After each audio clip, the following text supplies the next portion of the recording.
মুভির শুরুতেই আমরা জং নামের এক নিরীহ আর ভীতু হাই স্কুল ছাত্রকে দেখতে পাই, যার স্কুলের জীবনটা কোনো নরকের চেয়েও কম ছিল না।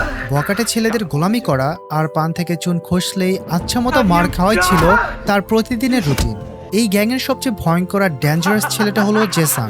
এই জেসাং এতটাই নীচ আর অমানুষ যে সে স্কুলের দুর্বল আর নিরীহ ছেলেদের দিয়ে জোর করে এক ভয়ানক স্ট্রিট ফাইট টুর্নামেন্ট করত। উদ্দেশ্য দুর্বলদের একে অপরের সাথে কুকুরের মতো লড়িয়ে দিয়ে সেই ফাইটের উপর বাজি ধরে লাখ লাখ টাকা কামানো।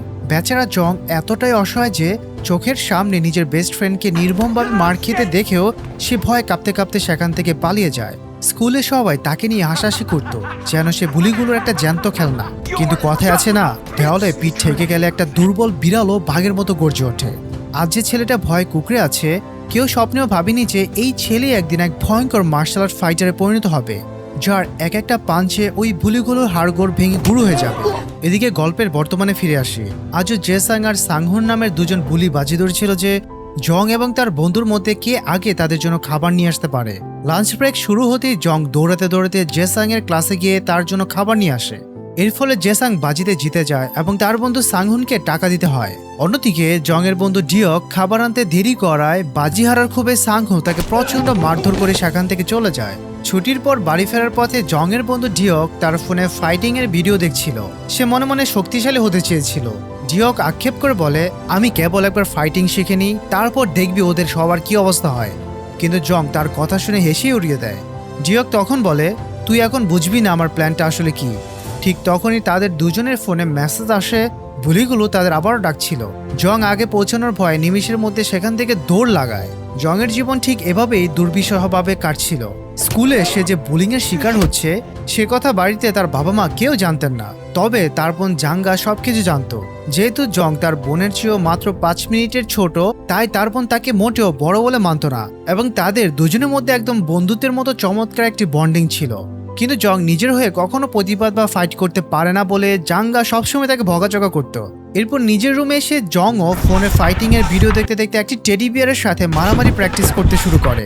সেও চেয়েছিল শক্তিশালী হয়ে বুলিগুলো শিক্ষা দিতে, কিন্তু ঠিক তখনই তার বোন রুমে চলে আসে এবং জংকে টেডি বিয়ারের ওপর পড়ে থাকতে দেখে সম্পূর্ণ অন্যরকম কিছু ভেবে বসে। জং রেগে গিয়ে তার দিকে বালিশ ছুঁড়ে মারে এবং দরজা নক করে রুমে আসার জন্য চিৎকার করে। তখন জাঙ্গো তার উপর সমান তালে চিৎকার করে বলে ওঠে, তোর যদি ফাইট ব্যাক করতে আসে তবে এই পুতুলকে না মেরে ওই বুলিগুলোকে মার, এভাবে সময় পালিয়ে বেড়াবে, কিছুই হবে না।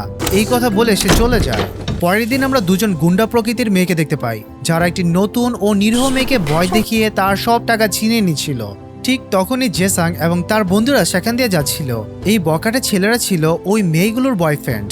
একটি মেয়ে তখন বলে ওঠে, আমরা জানতে পেরেছি তোরা কাল অন্য কিছু মেয়েদের সাথে পার্টি করেছিলি। পরিস্থিতি সামাল দেওয়ার জন্য একটি ছেলে বলে, ওই কুৎসিত মেয়েগুলোকে দেখে আমরা বুঝতে পেরেছি তোমরা আসলে কতটা কুল। কিন্তু এই কথা বলার পরপরই মেয়েটি কোনোই দিয়ে তাকে প্রচন্ড জোরে আঘাত করে। এরপর তারা সেখান থেকে চলে যায়। এরপরে পুরো গ্যাংটি একটি ক্লাবে আসে। জেসাং তার দুই বন্ধুকে গান গাইতে বলে এবং শর্ত দেয় যে যে খারাপ গান গাইবে তাকে সবার ড্রিঙ্কসে টাকা দিতে হবে। মেয়েরাও এতে রাজি হয়ে যায় এবং তখনই একটি মেয়ে এই ম্যাচের ওপর কিছু টাকা বাজি ধরে বসে। আর এই দৃশ্য দেখে জেসাং এর মাথায় টাকা কামানোর এক ভয়ঙ্কর আইডিয়া আসে। সে স্কুলে আসার পর তারা যেসব দুর্বল ছেলেদের নিয়মিত বুলি করত তাদের সবাইকে এক জায়গায় জড়ো করে। সেখানে স্কুলের ধনী ছাত্ররা উপস্থিত ছিল। জংবিন সবার উদ্দেশ্যে বলে, আমরা তোমাদের সবাইকে একটা সুযোগ দিতে চাই এবং একই সাথে জানাতে চাই যে তোমাদের মতো দুর্বলদের মধ্যে সবচেয়ে শক্তিশালী কে। তাই এখন থেকে তোমাদের সবার মধ্যে একটা স্ট্রিট ফাইট কম্পিটিশন হবে। যে সবাইকে হারিয়ে বিজয়ী হবে তাকে আমরা আর কখনো বুলি করব না। আর এই কম্পিটিশন চলাকালীন ধনী ছাত্ররা ফাইটের সময় যে কোনো একজন খেলোয়াড়ের ওপর বাজি ধরতে পারবে। তখনই সাংহুনের ক্লাসের একটি ছেলে বলে ওঠে, আমরা যারা খেলবো তারাও কি বাজি ধরতে পারবে? জেসাং হ্যাঁ সূচক মাথা নাড়ে, কিন্তু সে সাংহুনকে বলে যে তার ক্লাসের ছেলেরা একটু বেশি কথা বলছে। আর শুধুমাত্র এই প্রশ্ন করার অপরাধে সাংহুন ওই ছেলেটিকে বেধড়ক মারতে শুরু করে। সাথে সাথে তারা এই ফাইটগুলোর ভিডিও করতেও কঠোরভাবে নিষেধ করে দেয়। এরপর জেসাং বলে, আমরা এই গেমগুলো করতে যাচ্ছি যাতে তোমরা এগুলোর উপর বাজি ধরে টাকা কামাতে পারো। এই গেমগুলো 1 মাস ধরে চলবে এবং খুব জলদি শুরু হতে যাচ্ছে, তাই গিয়ে পুরো স্কুলে খবরটা ছড়িয়ে দাও। এর মধ্যে আমরা মিন নামের একটি মেয়েকে দেখতে পাই। সে অন্য একটি স্কুল থেকে ট্রান্সফার হয়ে এই স্কুলে এসেছিল। অন্যদিকে জং যখন বাড়ি ফিরছিল তখন জেসাং ও তার বন্ধুরা তাকে নিজেদের কাছে ডাকে। জেসাং জংকে ভয়ঙ্কর হুমকি দিয়ে বলে, আমি প্রথম রাউন্ডে আমার সব টাকা তোর উপর লাগাতে যাচ্ছি, তাই তুই যদি হেরে যাস তবে আমি তোকে জ্যান্ত ছাড়বো না।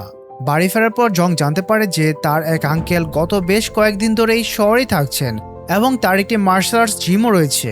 এই কথা শোনা মাত্রই জং মার্শাল আর্টস শেখার চূড়ান্ত সিদ্ধান্ত নিয়ে ফেলে। সে সরাসরি তার আঙ্কেলের জিমে চলে যায়, যেখানে সে সময় মাত্র 3জন মানুষ প্র্যাকটিস করছিল।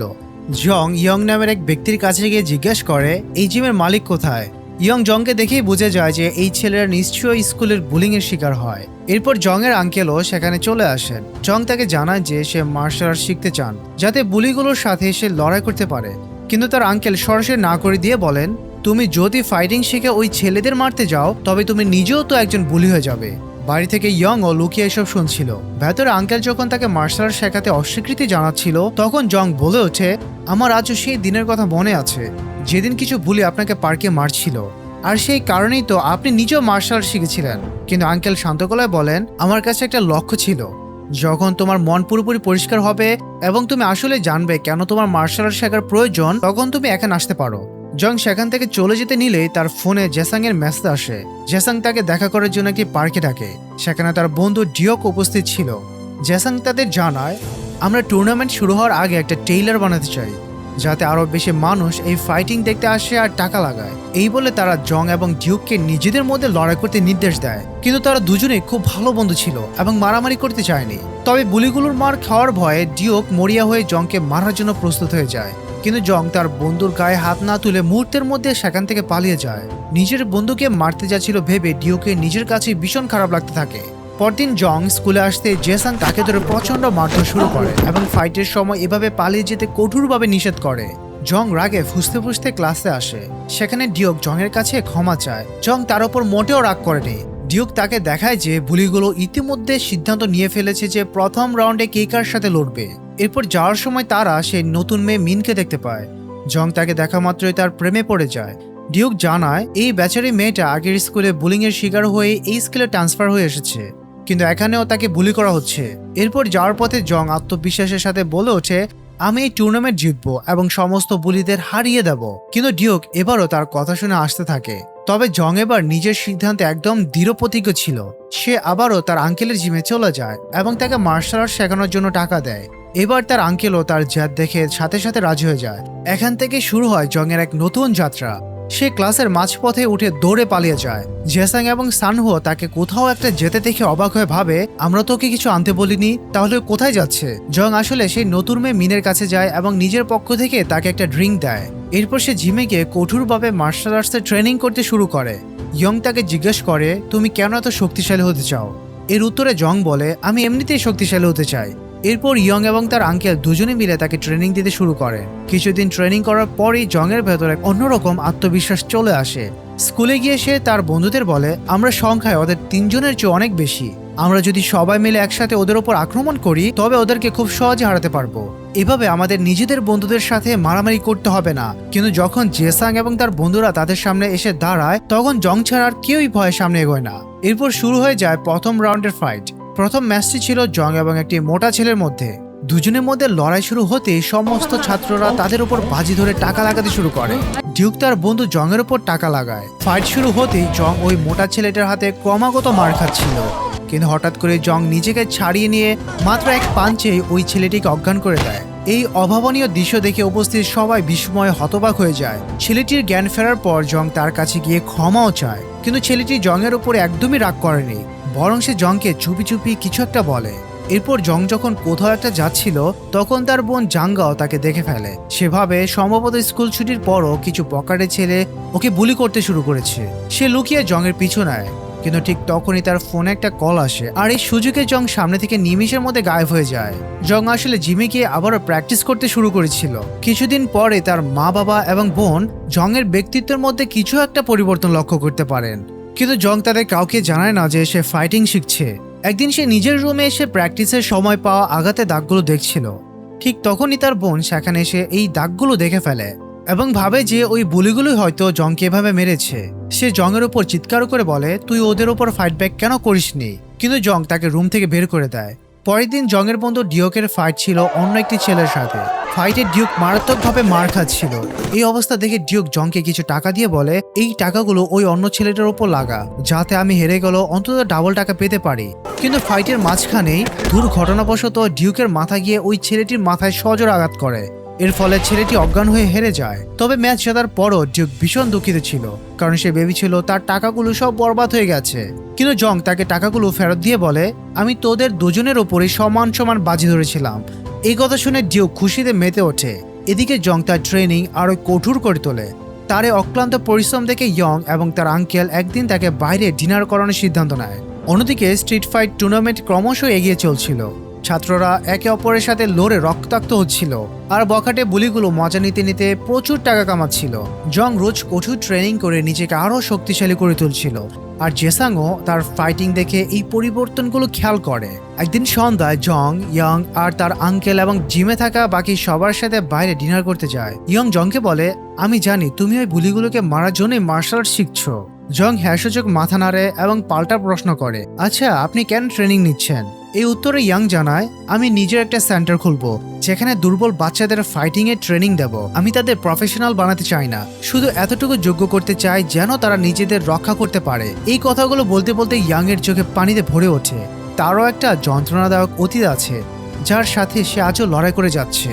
ঠিক সেই সময় ওই রাস্তা দিয়ে যাওয়ার সময় জং এর বোন তাকে সেখানে দেখতে পায় এবং ভাবে ওই বয়স্ক লোকগুলো হয়তো এখন জংকে বিরক্ত করছে। চ্যাঙ্গা রেস্টুরেন্টের ভেতরে এসে জংকে ড্রিঙ্কস করতে বাধা দেয় এবং ইয়াং এর দিকে তাকিয়ে ক্ষোভের সাথে বলে, আঙ্কেল আপনাদের কি একটু লজ্জা করে না? এই একটা হাই স্কুলের ছাত্র আর আপনারা ওকে জোর করে ড্রিঙ্কস করাচ্ছেন। জং তাকে থামানোর চেষ্টা করে, কিন্তু সে ভীষণ রেগেছিল। জাঙ্গা উল্টো জং এর ওপরই চিৎকার করতে থাকে। ঠিক তখনই তার নজর পড়ে নিজের আঙ্কেলের ওপর, আর সেই মুহূর্তে বুঝে যায় যে এখানে আসলে কি চলছে। এরপর সেও শান্ত হয়ে তাদের সাথে বসে খাবার খেতে শুরু করে। তখন ইয়াং মজা করে বলে, জং তোমার বোন তো তোমার থেকেও একদম আলাদা, মনে হচ্ছে তোমাদের দুজনের জেন্ডার চেঞ্জ হয়ে গেছে। যাই হোক, এরপর জং এর বোন সব কথা জানতে পারে যে জং আসলে মার্শাল আর্ট শিখছে। বাড়ি ফেরার পথে সে ভাইয়ের এই পরিবর্তন দেখে ভীষণ খুশি হয়।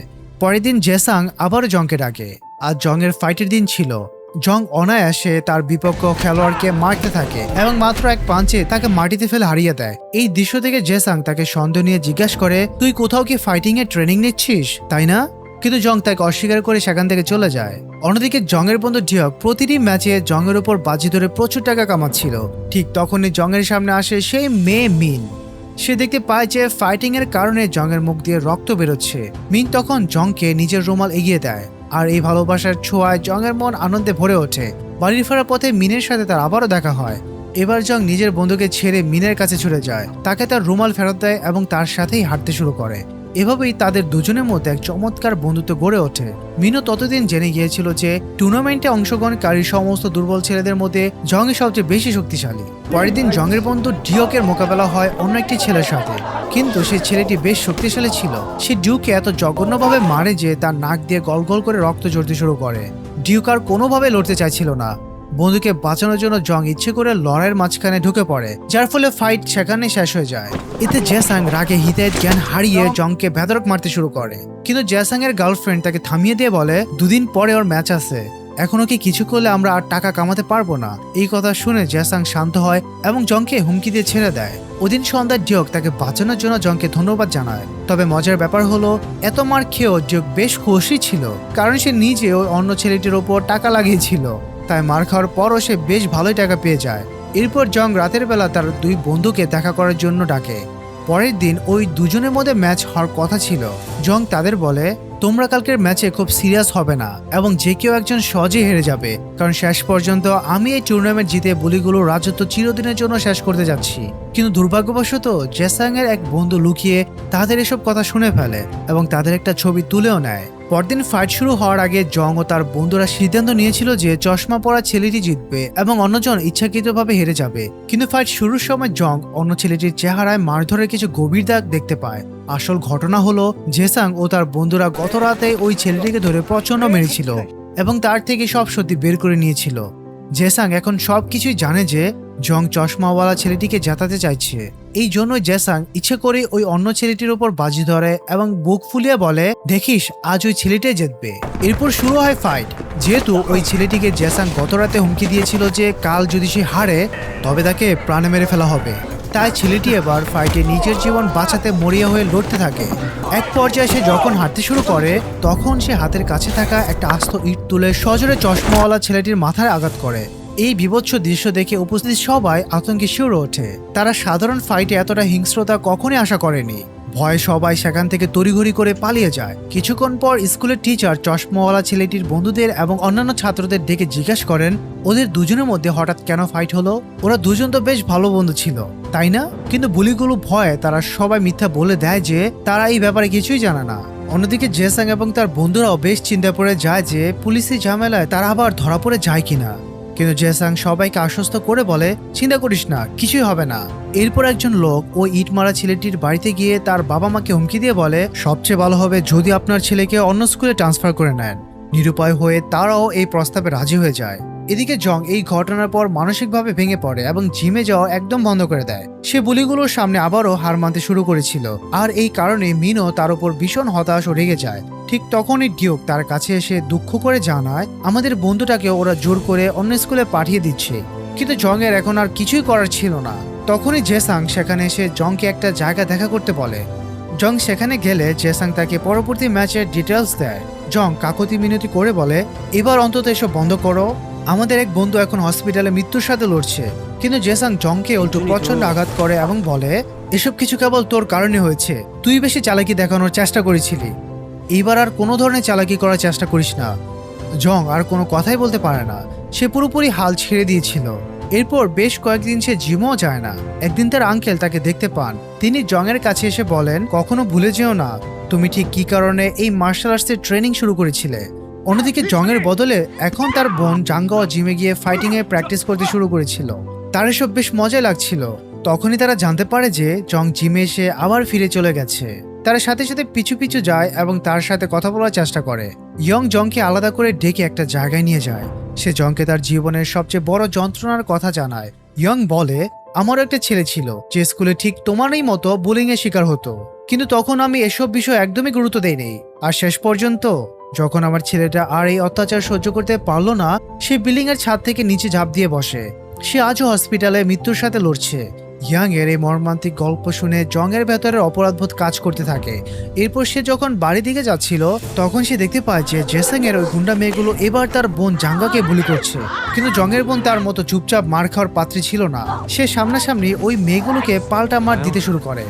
ঠিক তখনই জং সেখানে এসে তাদের আটকায় এবং কোনো মতে নিজের বোনকে বাঁচিয়ে নিয়ে আসে। কিন্তু তার বোন তখনও রাগে ফুঁসতে ফুঁসতে বলছিল, তুই যদি না আসতি না, আমি আজ ওদের খুব বাজেভাবে মারতাম।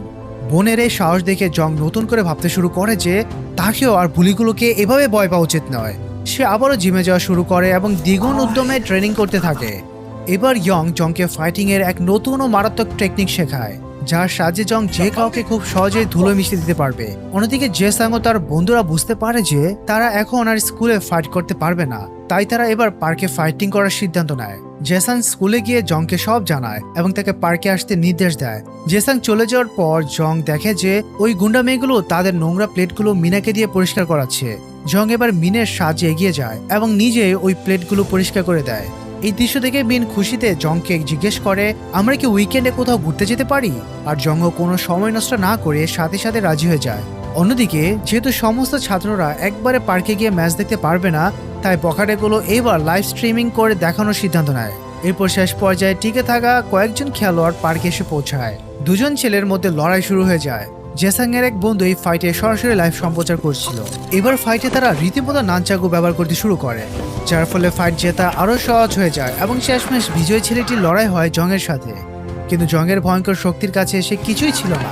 জং তার সাথে খুব একটা সিরিয়াস হয়ে লড়াইও করেনি, আর ছেলেটিও একটুখানি মার খাওয়ার পরে খুব সহজে হার মেনে নেয়। এই পারফরমেন্স দেখে জেসাং বলে, এবার তুই ফাইনাল ম্যাচ লড়বি। এরপর জং যখন জিমে প্র্যাকটিস করছিল তখন ইয়ং তাকে বলে, চলো উইকেন্ডে আমরা সবাই মিলে একটা জায়গায় ঘুরতে যাই। কিন্তু জং সরাসরি না করে দেয়, কারণ তাকে মিনের সাথে ডেটে যেতে হবে। তবে মজার ব্যাপার হলো উইকেন্ডে মিনের সাথে ঘুরতে বের হয়ে তারা বসার মতো কোনো ভালো জায়গা খুঁজে পাচ্ছিল না। নিরুপায় হয়ে জং ইয়ংকে কল করে এবং ইয়ং তাদের দুজনকে তার নিজের একটি সুন্দর রিসোর্ট দেখাতে নিয়ে যায়। এরপর থেকে তারা দুজনে মাঝে মধ্যে ওই রিসোর্টে ঘুরতে আসতো। এই ফাঁকে জং নিজের হার্ড ট্রেনিং চালিয়ে যাচ্ছিল, কারণ সামনে তার সবচেয়ে বড় পরীক্ষা, ফাইনাল ম্যাচ। অন্যদিকে জেসাং এর বন্ধুরা তাকে জানায় যে ফাইনাল ম্যাচ দেখতে অন্য স্কুলের ছাত্ররা আসবে এবং তারাও এতে বিশাল অঙ্কের টাকা লাগাবে। কিন্তু জেসাং এর চিন্তা ছিল অন্য জায়গায়। সে ভাবছিল ফাইনাল ম্যাচটা আসলে কোথায় করানো যায়, কারণ শেষবার যখন তারা পার্কে ফাইট করছিল তখন কেউ একজন পুলিশকে খবর দিয়ে দিয়েছিল এবং এখন পুলিশ সারাক্ষণ পার্কের আশেপাশে টল দিচ্ছে। ঠিক এই সমস্যাতেই জং তাদের কল করে। জং তাদের ওই ইয়াংয়ের রিসোর্টের সন্ধান দেয়। তারা এই নির্জন রিসোর্টেই তার ফাইনাল ম্যাচ আয়োজন করে, যেখানে জং খুব সহজেই জিতে যায়। কিন্তু ম্যাচ শেষে আসে সবচেয়ে বড় টুইস্ট। জং সরাসরি জেসাংকে চ্যালেঞ্জ ছুড়ে দিয়ে বলে, তুই তো পুরো স্কুলের সবচেয়ে বেশি শক্তিশালী, আর আমি এই টুর্নামেন্ট জিতে প্রমাণ করে দিয়েছি যে এদের মধ্যে আমি সেরা। তাই আজ দেখে নেওয়া যাক আমাদের দুজনের মধ্যে আসল শক্তিশালী কে। এই অপমানজনক কথা শুনে জেসাং রাগে ফেটে পড়ে এবং ফাইটের জন্য প্রস্তুত হয়ে যায়। এদিকে জং নিজের ক্ষমতার উপর পুরোপুরি আত্মবিশ্বাসী ছিল, কারণ প্রথম ম্যাচে সে যে মোটা ছেলেটিকে হারিয়েছিল সে জংকে চুপি চুপি বলেছিল যে তোমার পাঞ্চ ওই জেসাং এর চেয়ে অনেক বেশি ভারী, তুমি ওর থেকেও বেশি শক্তিশালী। এরপর শুরু হয়ে যায় জেসাং এবং জং এর মধ্যে সে মহা লড়াই। ঠিক ওই সময় অন্য দুজন ছেলেও রিসোর্টের দিকে আসছিল। লড়াই শুরুতে জেসাং এবং জং এর মধ্যে হাড্ডাহাড্ডি টক্কর চলতে থাকে। দুজনে একে অপরকে রক্তাক্ত করে তুলছিল। কিন্তু তখন জং ইয়াংকে শেখানো সে বিশেষ ফাইটিং টেকনিকগুলো ব্যবহার করতে শুরু করে। আর জং এর মারে চড়ে জেসাং যখন মাটিতে লুটিয়ে পড়ছিল তখন তার দুই বন্ধু লড়াইয়ের মাঝখানে লাফিয়ে পড়ার চেষ্টা করে। কিন্তু ঠিক সেই মুহূর্তে জং এর সমস্ত বন্ধুরা সেখানে এসে হাজির হয়। তারা এখন আর এই বুলিগুলোকে একটুও ভয় পায় না। তারা রুখে দাঁড়িয়ে জেসাং এর বন্ধুদের আটকে দেয়। অন্যদিকে জং জেসাংকে আবার বেদম পাঠাতে শুরু করে এবং অবশেষে ওই অহংকারী বুলিকে মাটিতে মিশিয়ে হার মানায়। কিন্তু জং তখনও প্রচন্ড রাগে কাঁপছিল। সে জেসাংকে মারতেই থাকে, কিন্তু ঠিক তখনই ইয়াং সেখানে এসে তাকে থামিয়ে দেয়। এভাবেই জং একা হাতে স্কুলের সমস্ত বুলি গ্যাংয়ের পতন ঘটায় এবং এরপর থেকে বখাটেগুলো দুর্বল বাচ্চাদের বুলি করা চিরকালের জন্য ছেড়ে দেয়। এরপর স্কুলের অন্যান্য দুর্বল ছেলেরাও জং এর আঙ্কেলের জিমে গিয়ে ইয়ং এর কাছ থেকে ফাইটিং এর ট্রেনিং নিতে শুরু করে। অন্যদিকে সেই গুন্ডা মেয়েগুলো যখন আবারও মিনকে বুলি করার চেষ্টা করে তখন মিন এবার তাদের দিকে তাকিয়ে তাচ্ছিলের হাসি হেসে বলে, তোদের হয়তো মনে হচ্ছে যে বুলিগুলোর ভয়ে আমি আগের স্কুল ছেড়ে দিয়েছি, তাই না? কিন্তু আসল সত্যিটা হলো আমার পুরনো স্কুলে যেসব মেয়ে আমাকে বুলি করতো তাদেরকে আমি এত জঘন্যভাবে মেরেছি যে ওই মারামারির অপরাধে আমাকে স্কুল থেকে বের করে দেওয়া হয়েছিল। এই কথা শুনে মেয়েগুলো ভয়ে কাঁপতে থাকে। মিনার কাউকেই ভয় পায় না। আর এই অসাধারণ হ্যাপি এন্ডিং এর মাধ্যমেই আমাদের আজকের এই চমৎকার গল্পটি এখানেই শেষ হয়ে যায়। তো মুভি লাভার্সরা অ্যাকশন ও ইমোশনে ভরপুর আজকের এই দুর্দান্ত মুভির এক্সপ্লেনেশনটি তোমাদের কেমন লাগলো তা অবশ্যই কমেন্ট করে জানাবে। ভিডিওটি ভালো লাগলে একটি লাইক দিয়ে আমাদের চ্যানেলটি সাবস্ক্রাইব করতে একদমই ভুলবে না, কারণ তোমরাই পারো এই চ্যানেলটি 1 লাখ সাবস্ক্রাইবারে নিয়ে যেতে। তো দেখা হচ্ছে পরবর্তী ভিডিওতে। ততদিন ভালো থাকবে, সুস্থ থাকবে। আল্লাহ হাফেজ।